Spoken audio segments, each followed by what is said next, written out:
still marking it. Yeah. The key question, I suppose, is why Meghan hasn't managed to do what Camilla did and to just find her way back into public affection. Well, I think, time is a great healer. And Camilla and Catherine both had time to get into the royal family, whereas Diana and Meghan were both rushed in. Part of the point of the book is it's the outsiders who come in who are the change makers, whether deliberately or not. But, Meghan was really rushed in. It was like weeks, months. Diana, she had months to get her head around it, and she was only 19. Meghan was a lot older. Meghan was only a working member of the family for 18 months, and then we have Megxit. Then she was out. Do you think they'll come back? It's hard to see. I mean, never say never. Obviously, they are building bridges with Charles and Camilla. That private meeting at Highgrove was very important. Still complete rift with William. Today, we need to talk about the absolute revisionist history happening right under our noses. Every single day, the royal establishment and their favourite media mouthpieces step on television, look straight into the camera and try to gaslight millions of people. They want you to believe a very specific, carefully constructed narrative, that Queen Camilla somehow gracefully earned the public's love through patience and quietly putting in the time, while Meghan, the Duchess of Sussex, simply didn't give it enough time or rushed in. That's right. That was royal author Simon Vigor on the Jeremy Vine show, claiming that the difference between Camilla and Meghan comes down to time. Let's call this exactly what it is: absolute, unadulterated nonsense. Today, we are stripping away the royal establishment's PR spin.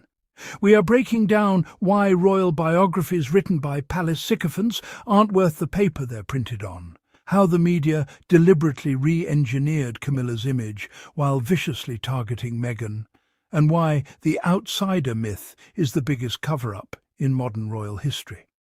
Buckle up, drop a like on this video if you're ready for the truth, and let's dive straight in.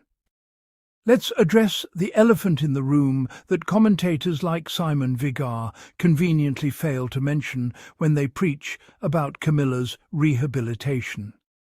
Vigor was asked a very direct question on Jeremy Vine. Why hasn't Meghan managed to do what Camilla did and find her way into public affection? And what was his answer? Time is a great healer. Time? Time? Are we seriously supposed to forget history?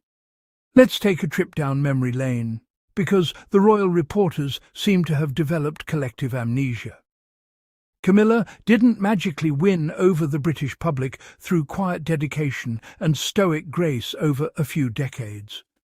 Camilla's acceptance was the result of one of the most calculated, aggressive and expensive PR operations in modern public relations history.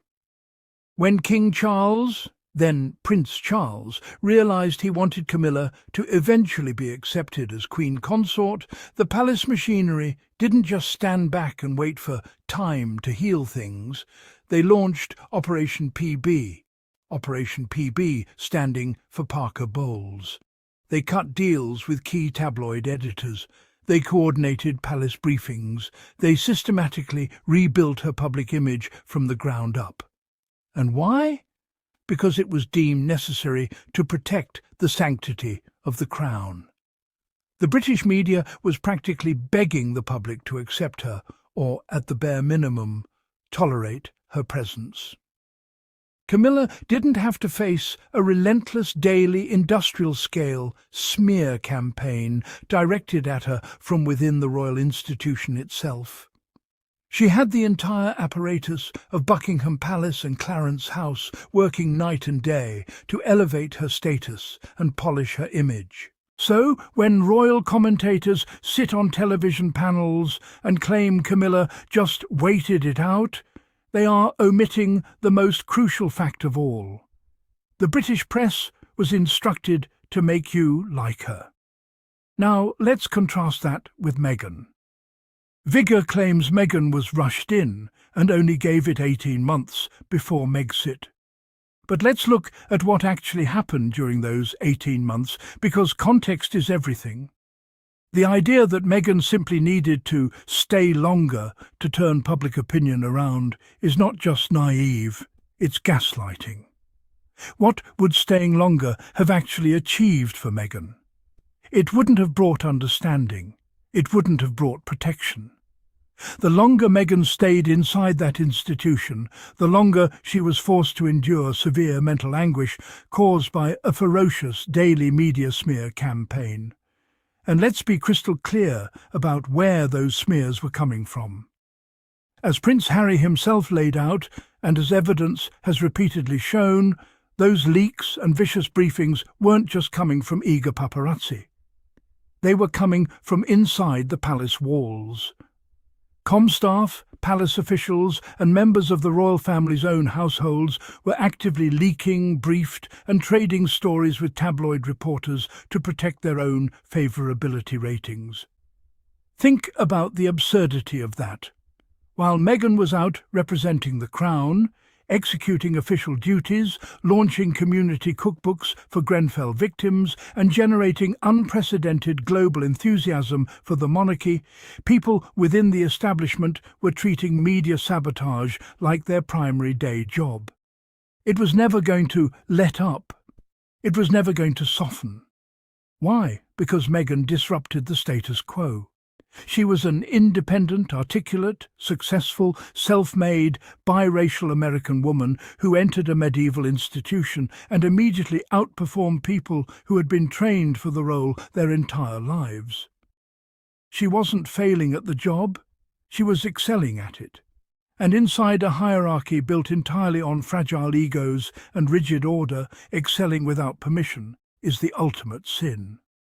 In the Jeremy Vine interview, Simon Vigar tries to smooth over this dynamic by dropping a classic royal reporter line. He says, part of the point of the book is it's the outsiders who come in who are the change makers, whether deliberately or not.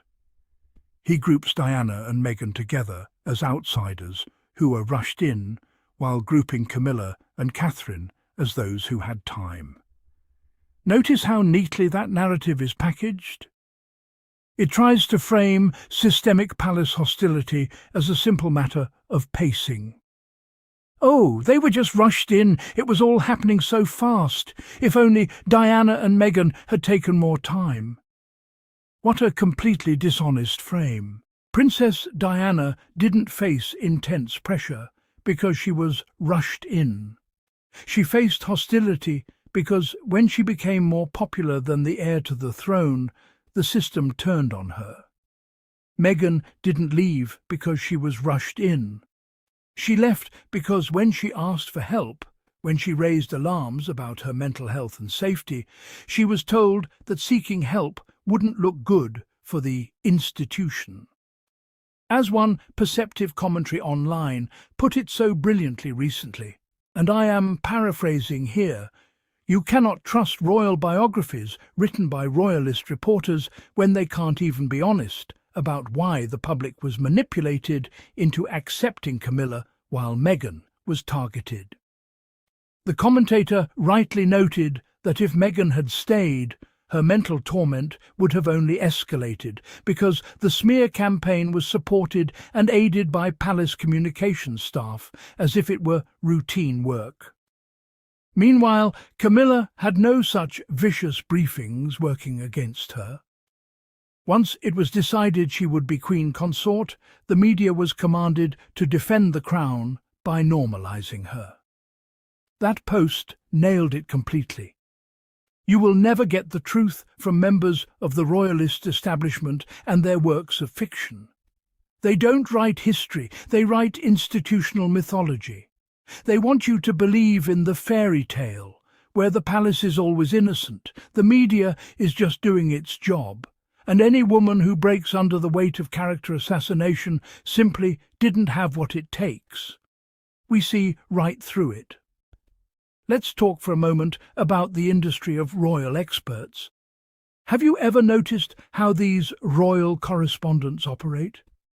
They claim to have deep insider access, yet their analysis never, and I mean never, challenges the core power dynamics of Buckingham Palace or Kensington Palace. When a royal biographer writes a book, who are their primary sources? Are they talking to objective observers? No, they are talking to anonymous palace aides, disgruntled ex-staff members with axes to grind, and royalists who have a vested interest in maintaining the status quo. So when Simon Vigor sits on TV talking about build-ups, rifts and building bridges, ask yourself, whose perspective is he actually giving you? Notice how in the transcript he quickly shifts to talking about Charles and William. He mentions Prince Harry and Meghan allegedly building bridges with Charles, but highlights a complete rift with William. They love to frame everything as personal drama, like a soap opera storyline. Will they reconcile? Won't they reconcile? Because if they reduce it to a simple family squabble, they don't have to address the real issue, accountability. They don't want to talk about institutional racism. They don't want to talk about media collusion. They don't want to talk about unlawful information gathering, phone hacking, or the dark arts of tabloid journalism that Harry and Meghan have actively fought in court and won against. Instead, they reduce a massive battle for human dignity and media ethics down to, well, Meghan just didn't stay long enough to let time heal things. It is insulting to the intelligence of anyone watching. That online commentator made a joke about writing a book called A Queen Among Vipers. Honestly, that shouldn't be a joke. That should be a bestseller. Because if you look at the reality of what Meghan walked into, a viper's pit is the most accurate description available. She entered an environment where leaked stories were currency, where one royal household would happily throw another family member under the bus if it meant landing a positive headline in the Daily Mail or The Sun the next morning. Meghan didn't fail to adapt to royal life. She refused to play a dirty game where her dignity, her identity, and her mental safety were the collateral damage. And that is what the royalist press cannot forgive. They can forgive scandals. They can forgive corruption. They can forgive royal figures involved in massive international legal embarrassments. But what they cannot forgive is a woman who sees their game, rejects it, leaves on her own terms, and goes on to build a peaceful, thriving, independent life across the ocean. Meghan and Harry chose freedom over toxic compliance. And every time a royal reporter goes on television trying to rewrite why that happened, it only proves how deeply wounded the establishment remains by that choice. The narrative is collapsing, family. People are waking up. They see the double standards. They see how Camilla was protected while Meghan was targeted. And no amount of glossy royal biographies or television commentary from palace mouthpieces is going to change the facts. I want to hear from all of you in the comments below. What do you think about Simon Vigor's claims on Jeremy Vine? Do you buy this excuse that Meghan just didn't give it enough time, or do you see the clear media manipulation for what it is? Sound off in the comments. Let's get a real conversation going. If you appreciate unfiltered, real analysis that pushes back against the tabloid media narrative and stands up for truth, make sure to hit that like button right now. And most importantly, if you haven't already, hit that subscribe button and turn on the notification bell. Joining this community ensures you never miss an upload, and it helps us keep fighting the media spin with cold, hard facts. Thank you so much for watching, for supporting the channel, and for standing on the side of truth. Stay strong, stay informed, and I will see you all in the next video.